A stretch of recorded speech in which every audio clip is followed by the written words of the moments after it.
Police ಇಲಾಖೆಯಲ್ಲಿ ನಿವೃತ್ತಿ ಕಡ್ಡಾಯ ಇರುತ್ತೆ.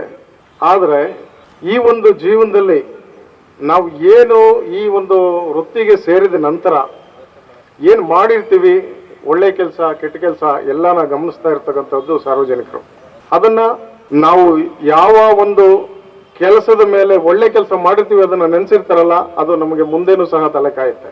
1965 ಏಪ್ರಿಲ್ 2ರಿಂದನೂ ಸಹ ನಾವು ಈ ಧ್ವಜ ದಿನಾಚರಣೆ, ಪೊಲೀಸ್ ಧ್ವಜ ದಿನಾಚರಣೆಯನ್ನು ಆಚರಿಸ್ಕೊಳ್ತಾ ಬರ್ತಿದ್ವಿ. ಈ ದಿನಾಚರಣೆ ಸಂದರ್ಭದಲ್ಲಿ ಈ ಧ್ವಜಗಳನ್ನ ಮಾರಿ ಆ ಬಂದಂತಹ ಹಣದಿಂದ ಪೊಲೀಸ್ ಕಲ್ಯಾಣ ನಿಧಿಗೆ ಒಳ್ಳೆಯದಕ್ಕೆ ಸಹ ಉಪಯೋಗಿಸ್ತಾ ಇದ್ದೀವಿ. ಆದರೂ ಸಹ ಎಲ್ಲ ಒಂದ್ ಕಡೆ ನಾವು ಒಂದ್ ರೀತಿ ಪುಣ್ಯ ಮಾಡಿದ್ದೀವಿ. ನಮ್ಮಲ್ಲಿ ಸರ್ಕಾರದಲ್ಲಿ ಹಲವು ಇಲಾಖೆಗಳಿದೆ. ಎಲ್ಲ ಇಲಾಖೆಗಳಲ್ಲೂ ಸಹ ಈ ರೀತಿ ಅಂದ್ರೆ ಇಂಡಿವಿಜುವಲ್ ಆಗಿ ಅದಕ್ಕೊಂದು ದಿನಾಚರಣೆ ಅಂದ್ರೆ ನಿವೃತ್ತರಿಗೆ ಕರೆದು ಅವ್ರಿಗೊಂದು ಮಾತಾಡ್ಲಿಕ್ಕೆ ಅಥವಾ ಒಂದು ಸನ್ಮಾನಕ್ಕಾಗಲಿ ಒಂದು ಇದಕ್ಕಾಗಲಿ ಬೇರೆ ಇದರಲ್ಲಿ ಅವಕಾಶ ಇಲ್ಲ, ಕಡಿಮೆ. ನಮ್ಮ ಇಲಾಖೆಯಲ್ಲಿ ಎಲ್ಲ ವಿಶೇಷನೇ, ಲಾ ಅಂಡ್ ಆರ್ಡರ್ ಇಂದ ಹಿಡಿದು ಕ್ರೈಮ್ ಡಿಟೆಕ್ಷನ್ ಆಗಲಿ ಬೇರೆ ಇನ್ನೊಂದಾಗಲಿ ಎಲ್ಲದರಲ್ಲೂ ಸ್ಪೆಷಲ್ಲೇ. ಹಾಗೆ ನಾವು ಸೇವೆಗೆ ಸೇರಿದ ತಕ್ಷಣ ನಾವು ಟ್ರೈನಿಂಗಲ್ಲಿ ಇದ್ರೂ ಸಹ ನಾವು ಸಂಬಳ ತಗೊಂಡೇ ನಾವು ಇದನ್ನ ಸ್ಟಾರ್ಟ್ ಮಾಡ್ತೀವಿ. ಅದೇ ಉದ್ದೇಶದಿಂದನೇ ಪೊಲೀಸ್ ಇಲಾಖೆ ವಿಶೇಷ. ಈ ವಿಶೇಷ ಸಂದರ್ಭದಲ್ಲಿ ಒಂದೇ ಒಂದು ಮಾತಾಡ್ಲಿಕ್ಕೆ ಇಷ್ಟಪಡ್ತೀನಿ.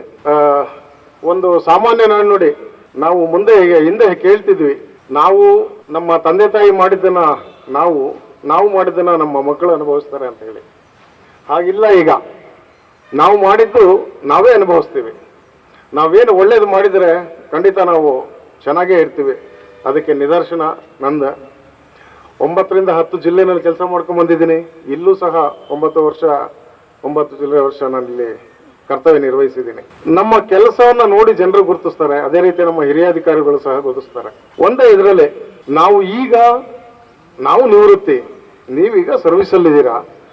ಯಾವುದೇ ಒಬ್ಬ ಪಬ್ಲಿಕ್ಗೆ ಏನು ಗೌರವ ಕೊಡ್ತೀರಾ ಆ ಗೌರವನೂ ಸಹ ಕೆಲವೊಂದು ಕಡೆ ಸಿಗೋದಿಲ್ಲ ಅನ್ನೋ ಒಂದು ಮಾತಿದೆ ನಮ್ಮ ನಿವೃತ್ತ ಅಧಿಕಾರಿ ಮತ್ತು ಸಿಬ್ಬಂದಿಗಳಿಗೆ.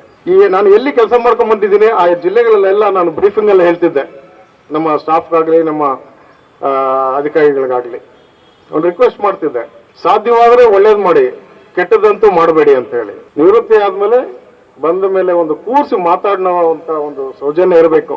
ಈಗ ನಾನೇನು ಮಾಡಿರ್ತೀನಿ ನೆಕ್ಸ್ಟ್ ನಾನೇ ಇದನ್ನ ಅನುಭವಿಸ್ಬೇಕಾಗ್ತದೆ. ಆದ್ರಿಂದ ಈ ಒಂದು ಪೊಲೀಸ್ ಇಲಾಖೆಯಲ್ಲಿ 24 ಗಂಟೆ ಕರ್ತವ್ಯ ನಿರ್ವಹಿಸಿ ಎಲ್ಲಾ ವಿಧದಲ್ಲೂ ತುಂಬಾ ಒತ್ತಡದಿಂದ ಇರ್ತೀವಿ.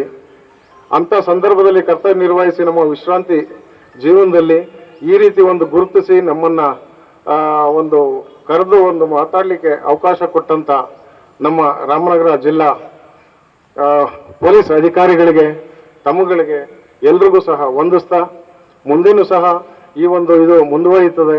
ಇನ್ನೂ ಹೆಚ್ಚಿನ ಪೊಲೀಸ್ ಕಲ್ಯಾಣ ಕಾರ್ಯಕ್ರಮಗಳು ನಿವೃತ್ತರಿಗೆ, ಅಧಿಕಾರಿ ಮತ್ತು ನಮ್ಮ ಸಿಬ್ಬಂದಿಗಳಿಗೆ ಸಿಗಬೇಕು ಅಂತ ಹೇಳ್ತಾ